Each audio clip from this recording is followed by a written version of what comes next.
Welcome to the Pirate Broadcast, where we interview interesting people doing interesting things, where you can expand your connections, your community. Kindness is cool and smiles are free. And let's get this party started.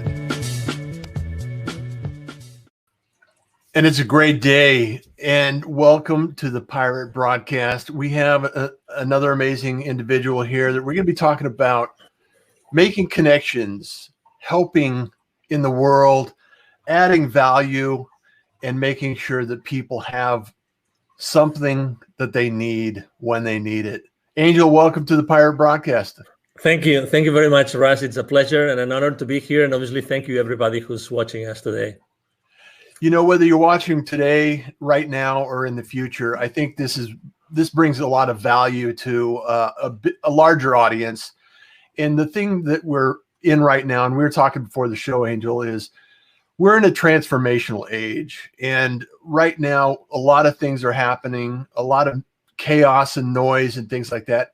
And I think that the optimists, the ones that have resilience, the ones that are flexible, the people, the individuals that allow things to unfold and then take the road that is open to them, they're going to succeed and always supply inspiration for others. So I know on your journey, you had to start somewhere. So tell us, for those that may not know you yet, or those individuals that haven't heard of you yet, got to give us a backstory on how you got to be the CEO Confidant.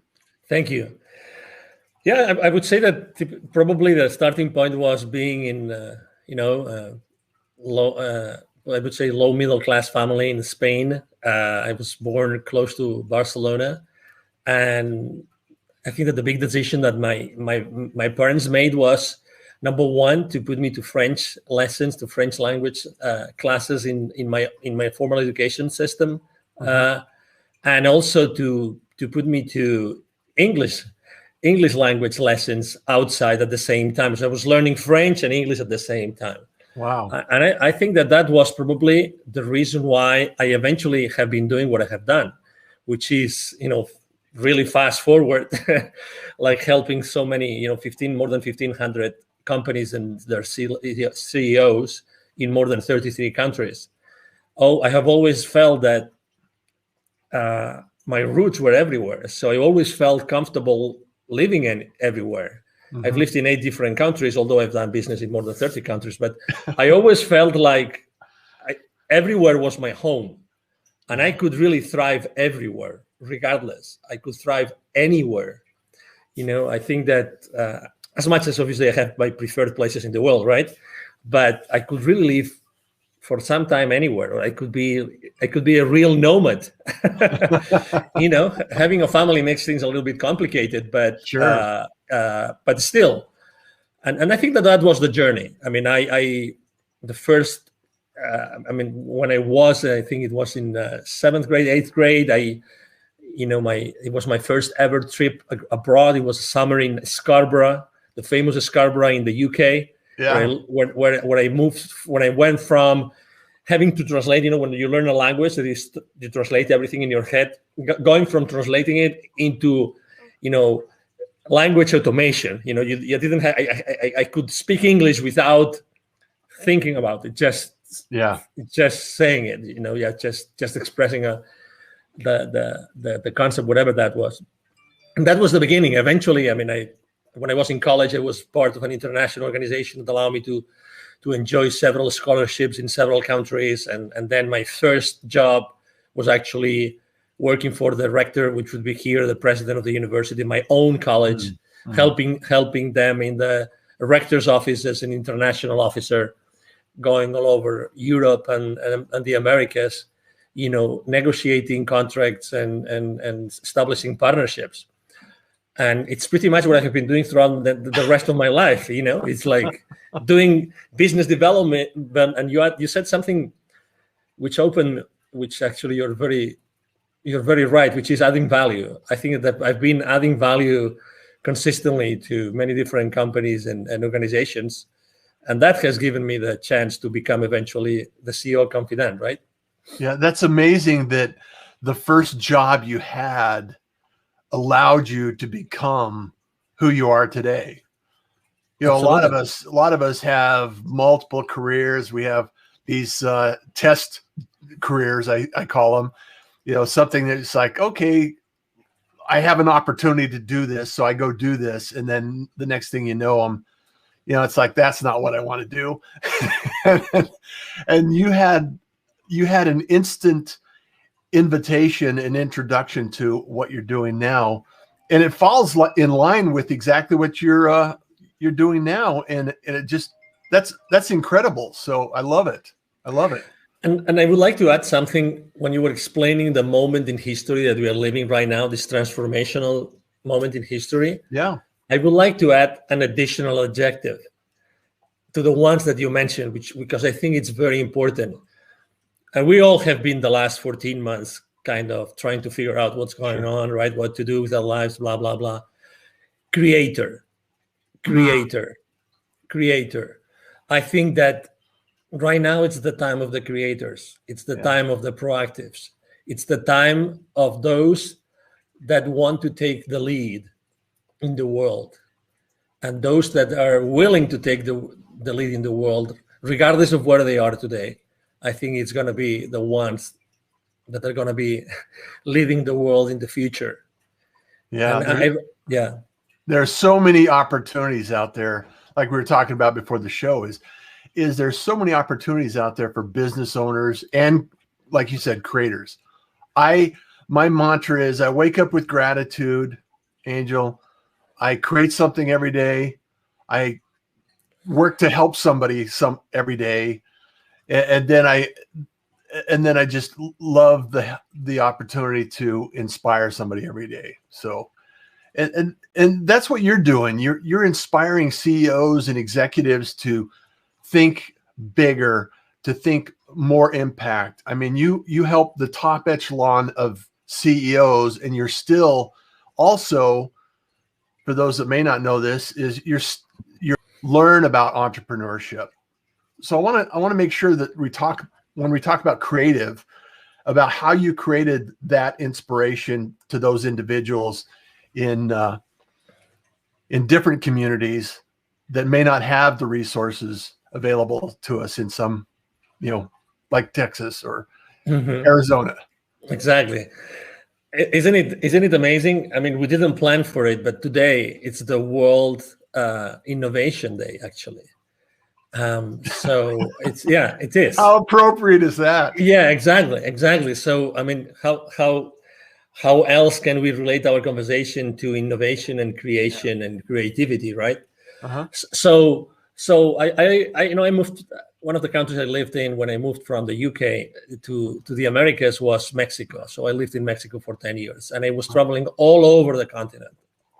And I was meeting with all those, I was meeting with all those CEOs and C-level executives and general managers, all these people, because the kind of business development work I was doing, it was basically closing business with the people in charge, with the leadership teams of those companies. Mm-hmm. But at the same time, as you know, as you've been in Latin America, it's very easy to see those manufacturing plants where you went to close business. It's very easy to see those in the outskirts of the cities, in the rural areas, all these places. And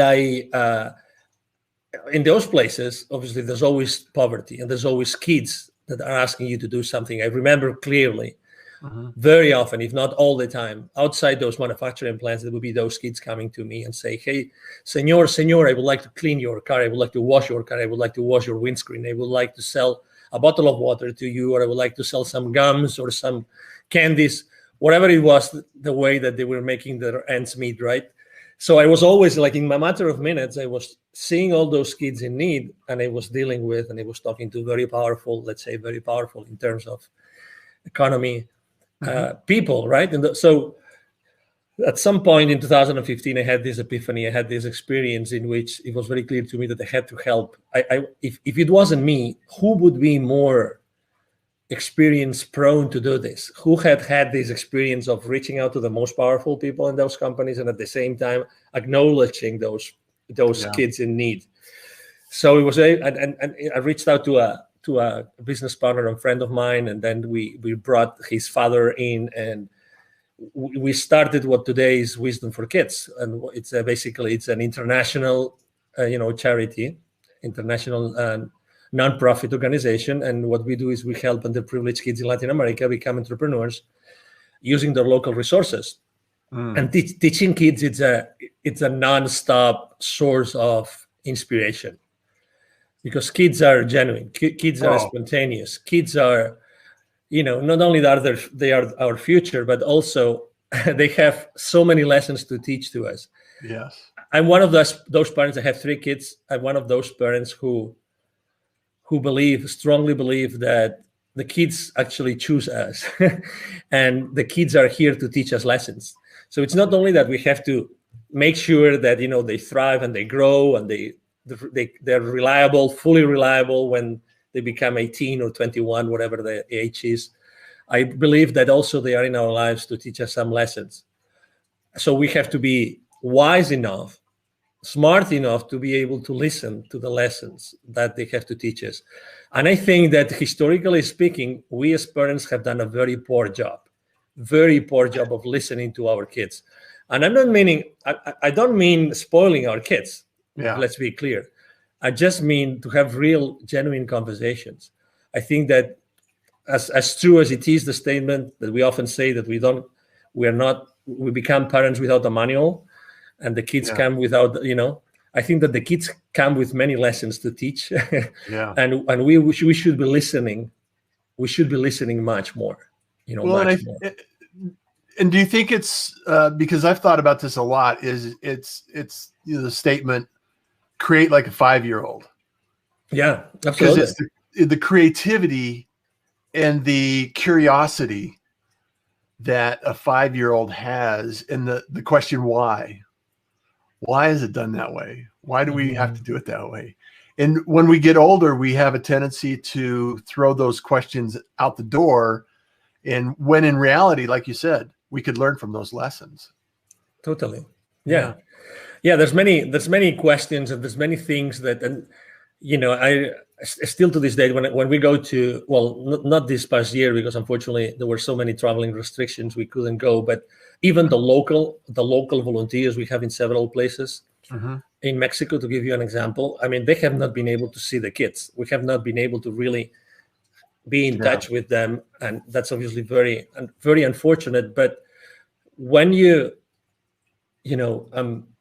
they ask you all sorts of questions, and anything is possible. That's the good thing, and we are very. I mean, the way we designed our workshops is also very unconventional.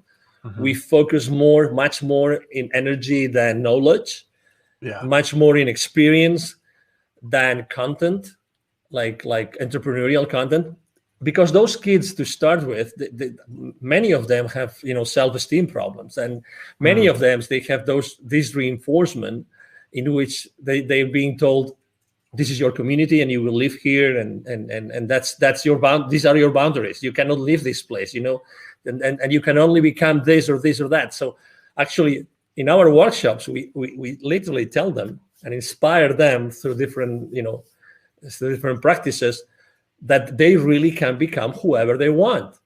They really can become whoever they want, and they really and we also have to be extremely respectful with the local culture. We are not there to disrupt their community. We are there to help their community grow. We are there to really help them become the difference and become. We're just talking about transformational, right? We are there to help them be transformational if that's what they want to be. And that's why also the role of their parents is so important. Yeah, I love the idea of being available to inspire people to, because like you said, the kids are the future.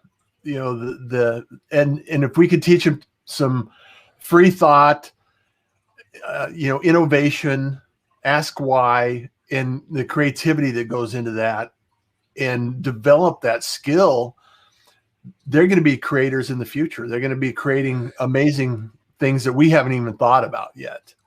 And with as many, as many management consultants, as many theories, as many ways to help companies increase the engagement of the employees and have the employees accountable, keep them accountable to the to the creation of shareholder value.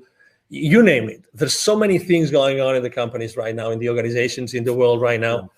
Why nobody has ever thought of consistently once a month bring all the kids of the employees, all the kids once a month, and have an amazing brainstorming session with those kids and just listen to them, honestly, and just listen to them. I mean, I really don't know why nobody's doing this. Maybe because I think you could probably instigate that, don't you? Oh, absolutely. Yeah. I mean, they have Parents' Day at school. Why wouldn't we have Kids' Day at work? Yeah, and at school, and for instance, here in Plano, Texas, north of Dallas, the library system actually organizes. I think it's one Saturday a month. They organize, large corporations to come and teach the kids in a library setup. Uh-huh. But what if, what if those kids were to go to where their parents work, and again, once a month or maybe once a quarter, have an entire morning or even an entire day, with pizza, whatever that is, and just have their honest feedback. I mean, what do you think of what your parent does, of your father or your mother does in this company? What do you think? When you think about what we do as a company, what do you think? How do you explain to your friends what your parents do in this company? You know what I mean? These kind of conversations, I think that it would bring very, very inspiring feedback to the leadership teams of the organizations in the world today, very honestly. Yeah. And because, again, who is in touch today consistently with the kids besides the parents, right? The teachers. Okay? Yeah. Everybody goes, let's say K-12, they go to school and they have teachers. So there's this gap between, those school districts and those schools and what the parents do for a living. They only meet, let's say, carpool in the morning, carpool, in the evening, maybe some, teacher parents conference kind of thing. But that's it. Yeah. But this gap is artificial. It's totally artificial. Yeah. And also this gap, you probably remember in high school, some of the most innovative high schools in the country, they try to also close the gap between organizations and students, because those students eventually will work on those companies, right? Right. But why not starting to do that much more early on in the existence of those kids? Because it's not two separate worlds. No. And I don't mean that everybody will have to become an employee. Maybe some want to be, a solopreneur or an entrepreneur or a startup CEO. But again, it's this inspirational part of the existence of us as human beings. Yeah. That we miss out totally today. Totally. Well, I think it's important also to understand that until a child or someone growing up is in kind of exposed to that community, that environment, either be a business owner, an employee, or an entrepreneur, or a startup community, until someone's exposed to that, how do they even know that it exists? How do they even understand that it's an opportunity that they could actually do? Mm-hmm. That could they be involved in? They could help and contribute, and it's really one of those things that we oftentimes fall into, or just through chance find a career. And a lot of people, some of the children or some of the kids are growing up through high school and college, they know exactly what they want to do. I'm going to be this, I'm going to do this, I'm going to be there. And it's very rare that takes place in my experience. And it happens through a number of different jobs. You have your startup jobs, you have your kind of exposure to employees, and you understand that, okay, I'm either going to take an employee role, or I'm going to take an entrepreneur role, or I'm going to do something. And if we could expose kids to that environment early on, imagine the power that they could have growing up and knowing that information in advance, so they could choose what they do with their life. Mm-hmm. Yeah, absolutely. And also, I mean, there's also some experiences of trying to bring like parents to schools and teach them or share with the kids. But still, this gap, I think that it should be closed for the good of the society in general. And we're talking about, the future, and we're talking about we being transformational leaders today and what transformation means, right? So I think that's one of the things that we have to really thoroughly think about. That there are those gaps in the development of our world, in the development of our society, and those gaps can easily be closed with just the intention, just the intention of wanting to do it. And we really don't have the intention. And again, every school system, every state has their own rules, blah blah blah. But still, what's the most important thing here? The most important thing here is to make progress. As a civilization, to make progress. Everybody wants to have their communities thrive, and everybody wants to have safe communities. And so maybe ultimately we all want the same thing, right? We all want, and we all help each other. When someone is in need in the community, we all help each other. We all try to do as much as we can. So that's why I think that the responses are not like outside of us, but the responses of many of those questions, Russ, are inside of us. I mean, eventually, I remember, let me tell you, the winter storm that we had here in Texas in February, right? So which was insane. It was crazy. Like, was it like -5? And I remember sleeping in our master bedroom at 35 degrees that night. Because there was no power. And we live in a nice neighborhood, so I cannot believe what has happened in other neighborhoods. But I mean, so many neighbors like coming together and trying to help each other and do this and do that.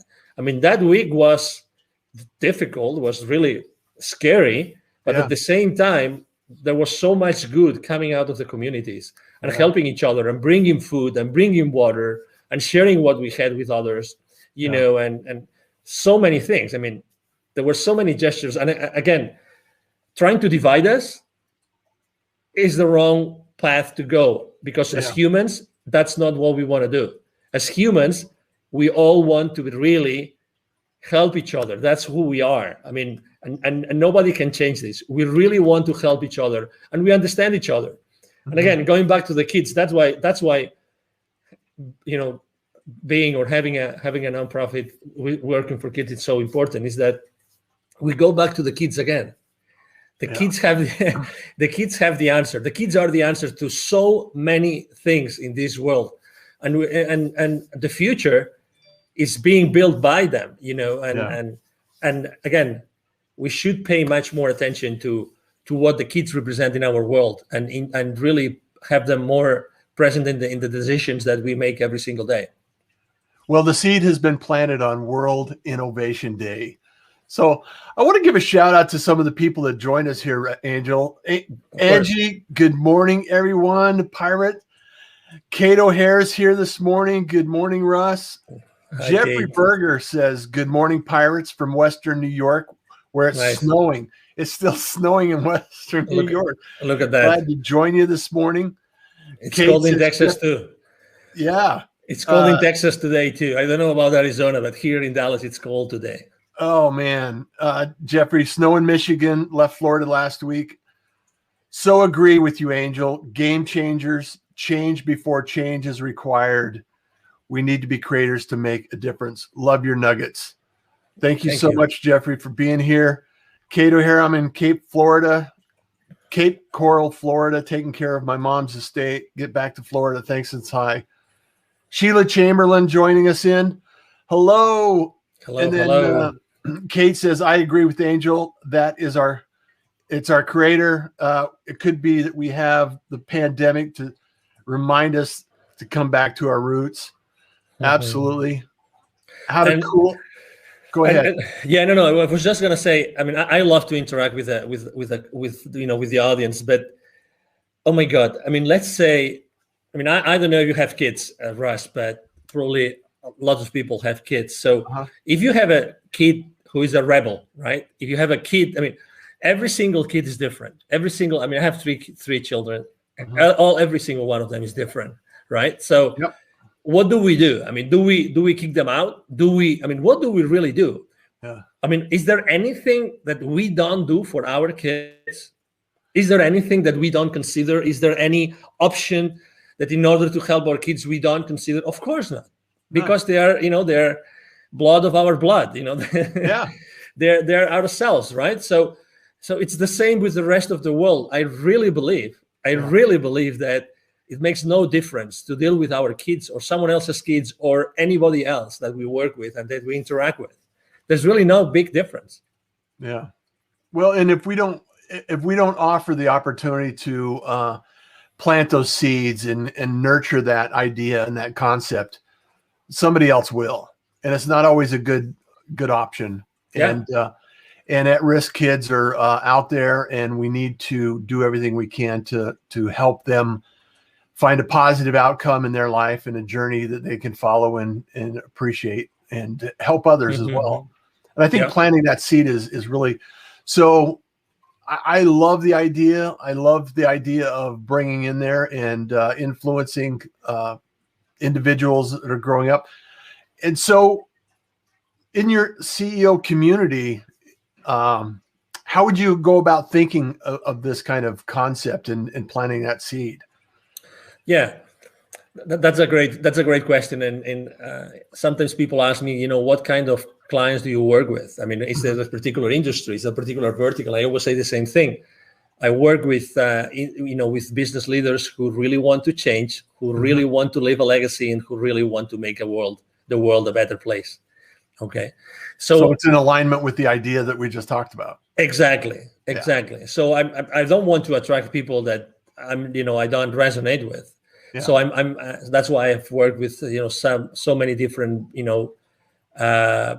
markets and verticals and industries and countries.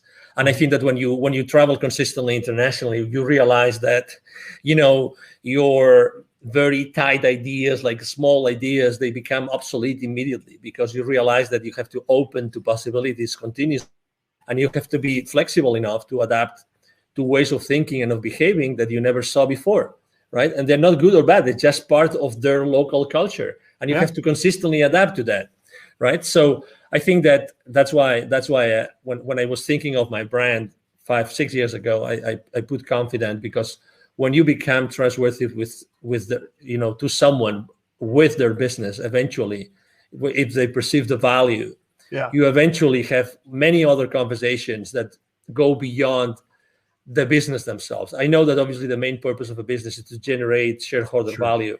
Right. It's very clear that that's the case, to create shareholder value for this, for the shareholders, for the people that put the risk and put the money to start with, and they keep on doing it every single day. But there's still a higher purpose. There's still a higher purpose. And I believe that companies really, if they want to, they can really work with these principles, and they can really incorporate more of those principles as an organization, not only with the business leaders. Yeah, I truly believe that it's an amazing opportunity for us to make changes, drastic changes. And a lot of people through the last 14 months, like you mentioned, have kind of set back, identified some of the things that they may not need to do on the future. Business is going to change, lives are going to change. And for you and I in conversation, sometimes this is a better outcome than we could ever imagine. And because a lot of times trauma is what makes the change. It causes and forces us to think about things that we hadn't thought of before. So I really want to thank you, Angel, for being here, sharing these ideas. I think we could go on for a few hours and talk about these ideas. You bet. Because there's so many people that need your help and need your service and need your support. And if you're not connected with Angel, reach out, tell him you're a pirate. Make sure that the connection and the conversations take place. Where do you like people to reach out to you, Angel? Thank you. Yes, it's my email address. It's my direct email address. Either my team or myself respond to all the messages. It's very easy. It's Angel, ANGEL, at angelribo.com. Ribo is my last name. It's spelled like R-I-B as in boy O. Angel at angelribo.com. I'm very active online on all social media platforms. I'm on LinkedIn all the time, posting every single day. So it will be a pleasure to be in touch with you. And Jeffrey says, yes, yes, yes. We need to get out of the old school model, go to school, get an education, find a nice, safe job. No such thing. All options should be taught early on for the kids to really decide where and what they want to do. So good, Russ. Great talk this morning, guys. Angel, it's a pleasure. Thank you. Thank you for being a pirate, for being here. I am a pirate moving forward. I love this. And as always, everyone, make those connections, start those conversations. We're so close that we can't even sometimes see the differences. And through those conversations, we always know that kindness is cool. And smiles are free. So thank you, Angel. Thank you. Don't go away. We'll be right back. Bye. Thank you for joining the Pirate Broadcast. If you found this content valuable, please like, comment, and share it across your social media channels. I would love the opportunity to help others grow in their business. The Pirate Syndicate is a platform where you show up, we produce the show. It's that easy. If you want to be seen, be heard, and be talked about,